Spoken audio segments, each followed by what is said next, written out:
Dr. Seuss's Sleep Book. This book is to be read in bed.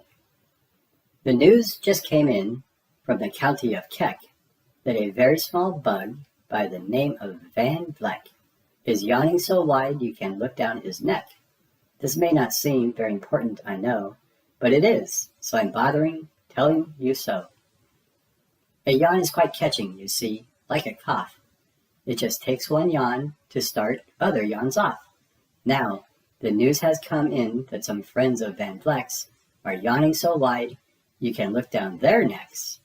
At this moment, right now, under 7 more noses, great yawns are in blossom. They're blooming like roses. The yawn of that one little bug is still spreading. According to latest reports, it is heading across the wide fields, through the sleepy night air, across the whole country toward every which where. And people are gradually starting to say, I feel rather drowsy. I've had quite a day. Creatures are starting to think about rest. 2 biffer-bound birds are now building their nest. They do it each night, and quite often I wonder how they do this big job without making a blunder. But that is their problem, not yours and not mine. The point is, they're going to bed, and that's fine. Sleep thoughts are spreading throughout the whole land. The time for night brushing of teeth is at hand. Up at Herkheimer Falls, where the great river rushes and crashes down crags in great gargling gushes, the Herkheimer sisters are using their brushes. Those falls are just grand for toothbrushing beneath if you happen to be up that way with your teeth. The news just came in from the castle of Krupp that the lights are all out and the drawbridge is up. And the old drawbridge drawer just said with a yawn, my drawbridge is drawn and it's going to stay drawn till the milkman delivers the milk about dawn. I'm going to bed now, so nobody better come round here with a special delivery letter. The number of sleepers is steadily growing. That is where more and more people are going. In Culpeper Springs, in the Stiltwalkers Hall, the Stiltwalkers stilts are all stacked on the wall. The Stiltwalker walkers have called it a day. They're all tuckered out and they're snoozing away. This is very big news. It's important to know, and that's why I'm bothering telling you so. Way out west, in the town of Merced, the Hinklehorn Honking Club just went to bed. Every horn has been quietly hung on a hook for the night in its own private Hinklehorn nook. All this long happy day they've been honking about, and the Hinklehorn honkers have honked themselves out. But they'll wake up quite fresh in the morning, and then they'll start right in Hinklehorn honking again. Everywhere, creatures are falling asleep. The collapsible Frink just collapsed in a heap, and by adding the Frink to the others before, I'm able to give you the Who's Asleep score. Right now, 40,404. Creatures are happily, deeply in slumber, and I think you'll agree, that's a whopping fine number. Counting up sleepers, just how do we do it? Really quite simple, there's nothing much to it. We find out how many, we learn the amount by an audio, tellio count. On the mountain, halfway between Reno and Rome, we have a machine in a plexiglass dome, which listens and looks into everyone's home. And whenever it sees a new sleeper go flop, it jiggles and lets a new big old ball drop.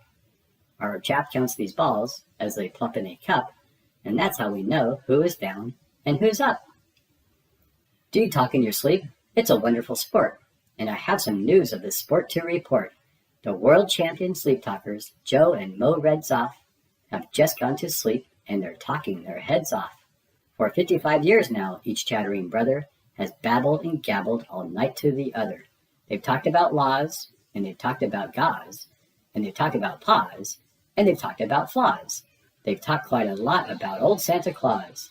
And the reason I'm telling you this is because you should take up this sport. It's just fine for the jaws. Do you walk in your sleep?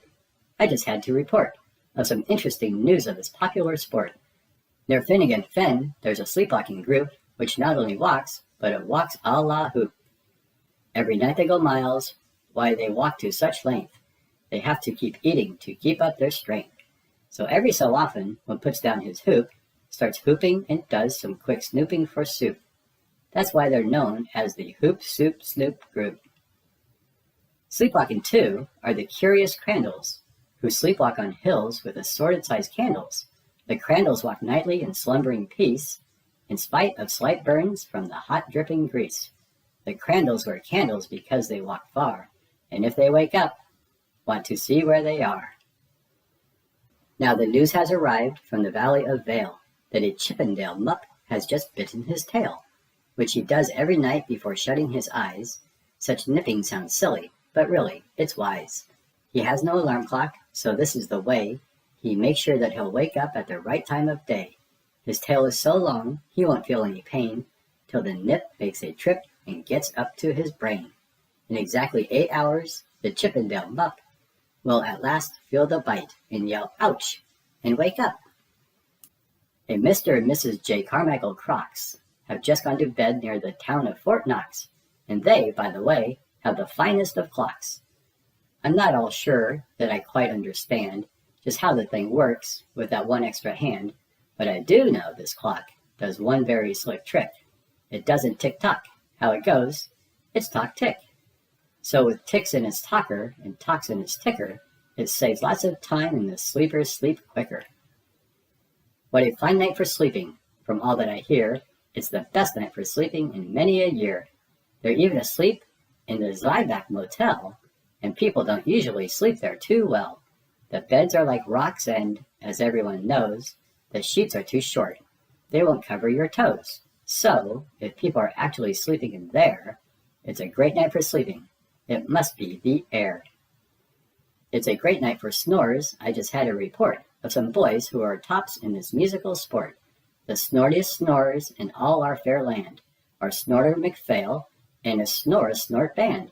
This band can snore Dixie and Old Swanee River, so loud it would make 40 elephants shiver. The loudest of all of the boys is McPhail. He snores with his head in a 3-gallon pail, so they snore in a cave 20 miles out of town. If they snored closer in, they would snore the town down. Do you know who's asleep out in Funa Laguna? 2 very nice Funa Laguna baboona. We've added them into our Who's Asleep count, which has grown to a really amazing amount. Exactly 8,808 creatures are sleeping now. Isn't that great? A jed is in bed, and the bed of a jed is the softest of beds in the world, it is said. He makes it from pom-poms he grows on his head, and he's sleeping right now on the softest of fluff, completely exhausted from growing the stuff. The news has come in from the district of Doft that 2 ofters sleep, and they're sleeping aloft. And how are they able to sleep off the ground? I tell you, I weighed one last week and I found that an oft is so light he weighs -1 pound. A moose is asleep, he is dreaming of moose drinks. A goose is asleep, he is dreaming of goose drinks. That's well and good when a moose dreams of moose juice, and nothing goes wrong when a goose dreams of goose juice. But it isn't too good when a moose and a goose start dreaming they're drinking the other one's juice. Moose juice, not goose juice, is juice for a moose, and goose juice, not moose juice, is juice for a goose. So, when goose gets a mouthful of juices of mooses, and moose gets a mouthful of juices of gooses, they always fall out of their bed screaming screams. So, I'm warning you now, never drink in your dreams. Speaking of dreaming, I think you should note that the Bumble Tub Club is now dreaming afloat.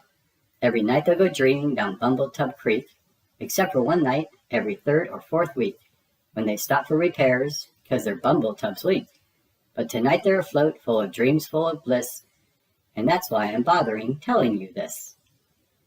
At the fork of a road in the Vale of Aloud, 5-foot-weary salesmen have laid down their load.